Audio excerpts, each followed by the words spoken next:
Bonjour à tous, je m'appelle Elodie Ravera, je suis triple finaliste olympique et plusieurs fois médaillée mondiale et européenne en aviron. Aujourd'hui, je vais vous aider à choisir votre rameur. On va passer en revue les différentes familles de rameurs et à la fin de cette vidéo, vous saurez exactement lequel vous convient. C'est parti! Dans cette vidéo, nous allons vous rappeler pourquoi le rameur est aussi efficace, quelle place vous faut-il à la maison pour accueillir quel type de rameur, comparer les différents systèmes de résistance, les différentes sensations de rame. Nous allons aussi parler de l'écran et des fonctionnalités utiles, et enfin de l'entretien et du prix de chaque rameur. Pourquoi le rameur est-il si efficace?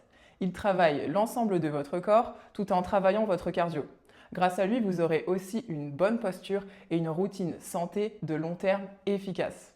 Lorsqu'on souhaite acheter un rameur, la première chose qu'on se demande, c'est ai-je la place à la maison pour l'accueillir? Dans cette rubrique, nous allons comparer la taille de chaque rameur et comment vous pourrez les ranger chez vous. Les rameurs sur le marché sont parfois non pliables et ils peuvent aller jusqu'à 2,20 m de longueur. Dans ces conditions, on se demande où est-ce qu'on peut le stocker chez nous. Dans cette comparaison, je vais commencer par le rameur Ogletix 8 Style qui mesure 1,81 m de long et qui lui est pliable. Il convient même aux rameurs de plus de 2 mètres. Il est donc très compact. Je vais vous montrer tout de suite comment plier cette machine. Dans un premier temps, vous allez mettre votre écran complètement de profil. Ensuite, repoussez le siège vers les languettes et vous allez venir déclipser ici. Une fois que vous avez fait tout ceci, vous n'avez plus qu'à remonter le rail jusqu'en haut et attendre le petit clips. Et voilà, votre rameur est rangé et il prend très peu de place. Pour déplier votre rameur, vous appuyez sur le bouton rouge ici et tirez vers vous. Dépliez le rail jusqu'au sol et reclipsez à nouveau ici pour sécuriser votre rail. Ici, nous avons le rameur Water Rower. C'est un rameur à résistance à eau. En termes de longueur, il est plutôt correct pour un usage domestique. En revanche, pour le ranger, il ne se plie pas ou il ne se scinde pas, donc vous n'aurez qu'à le relever pour le mettre à la verticale. Sur le poids, ça reste plutôt correct, mais encore une fois, tout dépend de l'eau que vous allez mettre dans le réservoir. Ici, nous sommes face à un rameur à résistance magnétique traditionnelle, par exemple un Matrix. Il n'est pas pliable, donc lorsque vous allez vouloir le ranger, il va falloir le soulever.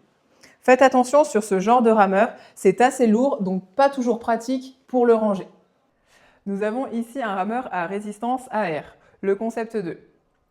On peut voir qu'une fois déplié, lorsque vous allez ramer, il prend une place conséquente. En revanche, ce rameur se scinde en deux. Je vous montre tout de suite comment faire. Vous allez pousser l'écran vers l'arrière, ainsi que le siège. Ensuite, vous allez décrocher la poignée et venir ici au milieu pour soulever la languette noire. Ici, le rail se décroche de la roue.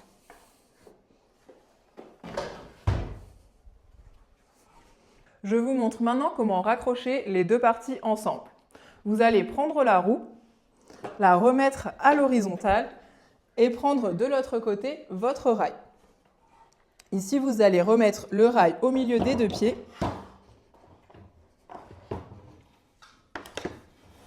Tac, et reclipser au centre. Remettre le siège, l'écran et votre poignet.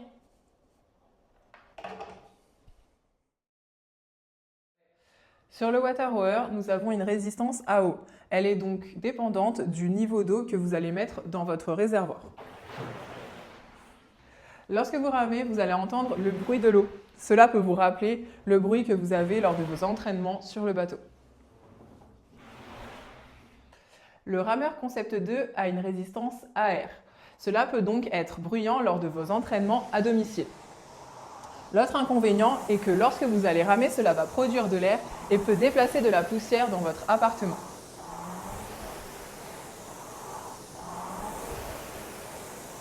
Sur ce modèle, nous avons une résistance magnétique traditionnelle, ce qui rend votre expérience de rame silencieuse.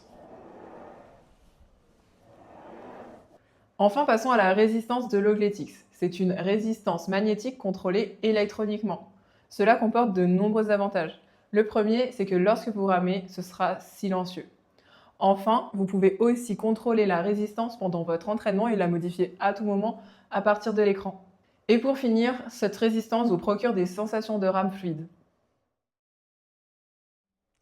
Au niveau de l'installation sur le water rower, ici mes pieds sont très serrés, donc ils sont plus serrés que ma largeur de hanche. Après, nous pouvons aussi parler de la hauteur des talons. Il y a une possibilité de réglage au niveau de la hauteur des talons importante, mais si je veux me régler comme dans mon bateau, je n'aurai pas beaucoup de possibilités et cela va coincer au niveau de la hauteur de mes sangles. En effet, si je veux me régler comme sur un rameur classique où l'installation est bonne, je vais devoir avoir la sangle au niveau de mes orteils. Au niveau de la hauteur de rame, ici on peut voir que la sangle se situe à une hauteur assez basse, ce qui peut, pour les rameurs grands, être un inconvénient. La poignée du water rower est assez étroite. Je conseille en général à mes rameurs de mettre les mains sur la poignée largeur d'épaule. Ici, si je devais le faire, j'aurais donc 2 doigts qui dépassent de chaque côté pour avoir une prise de la poignée confortable. Au niveau de la sensation de rame, cela peut reproduire quasiment ce que vous ressentez sur l'eau quand vous ramez sur votre bateau. Puisque lorsque vous allez démarrer votre tirage, l'eau sera déjà en mouvement et vous aurez qu'à récupérer la roue puis l'accélérer. Au niveau du siège du water rower, le confort est correct. Il n'est ni trop dur ni trop confortable. Sur le concept 2, l'installation est très bonne. Vous pourrez donc retrouver les mêmes sensations d'installation que dans votre bateau.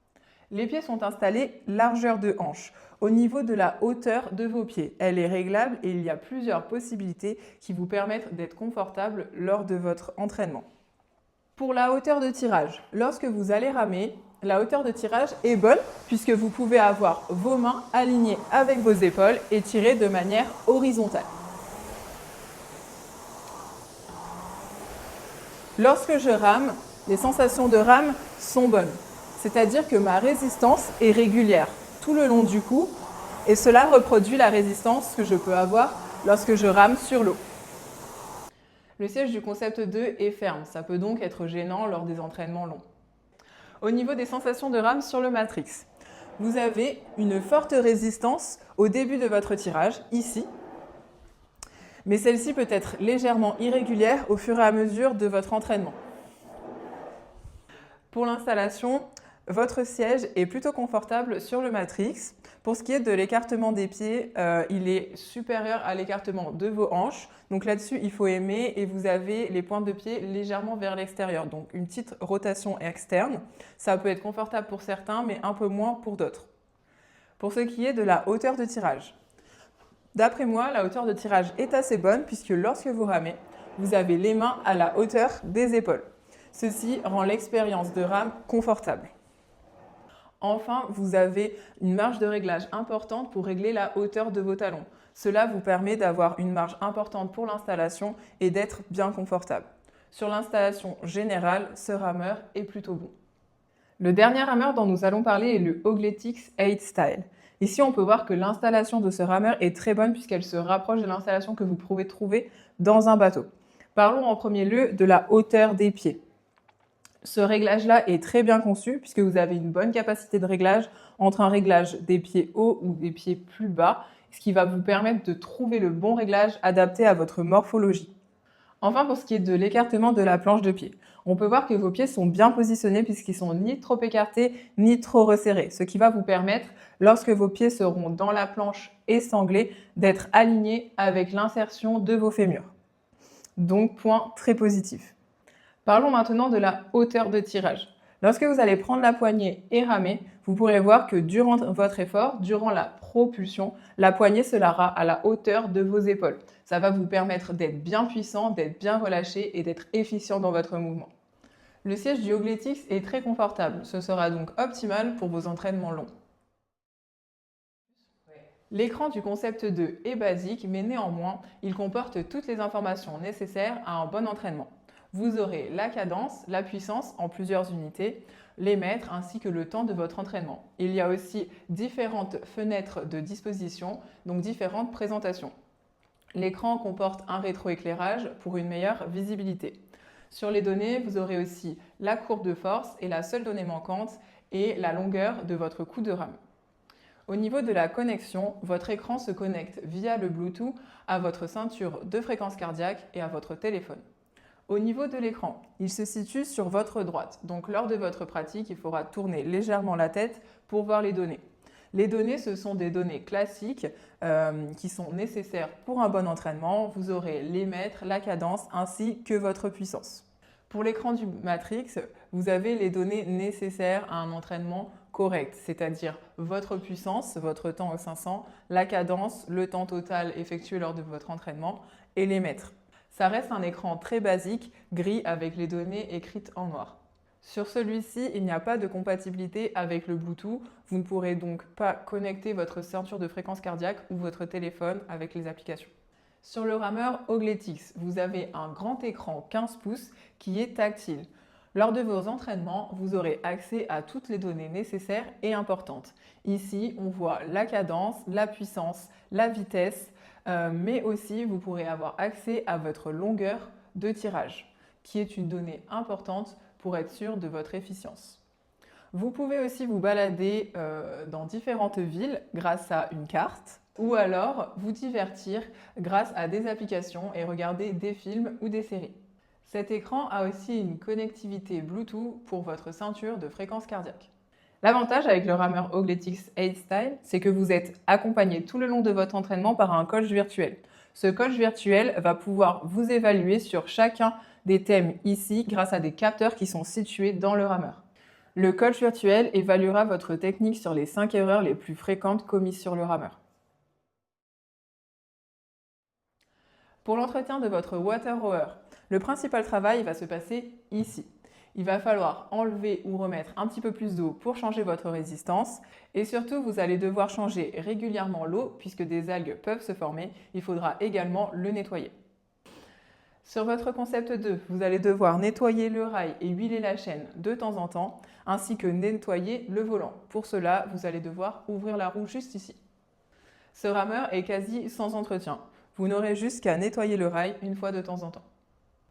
Pour l'entretien de votre rameur Ogletix, vous aurez besoin de 2 produits, un nettoyant pour les vitres et un spray à silicone. Le nettoyant vitre, ce sera pour entretenir le rail et le spray à silicone pour entretenir la sangle. Enfin, votre rameur Ogletix demandera à être branché sur secteur pour pouvoir alimenter l'écran et la résistance. Pour acquérir un rameur à eau tel que le Water Rower, il faudra compter entre 900 et 2600 €. Les prix des rameurs à résistance à air vont de 800 € à 1500 €. Pour les rameurs à résistance magnétique traditionnelle, il faudra compter entre 500 et plus de 3000 € pour en acquérir un. Pour ce modèle-là en particulier, il se situe à plus de 3000 €. Le rameur Ogletix 8 Style, celui-ci, est à 2790 € et pour le Ogletix 8 Sport, il faudra compter 1990 €. J'espère que cette comparaison entre tous les rameurs vous aura été utile et que vous aurez pu vous décider. Si vous voulez un descriptif détaillé de comparatif entre le Ogletix 8 Style et le Ogletix 8 Sport, vous trouverez le lien dans la description.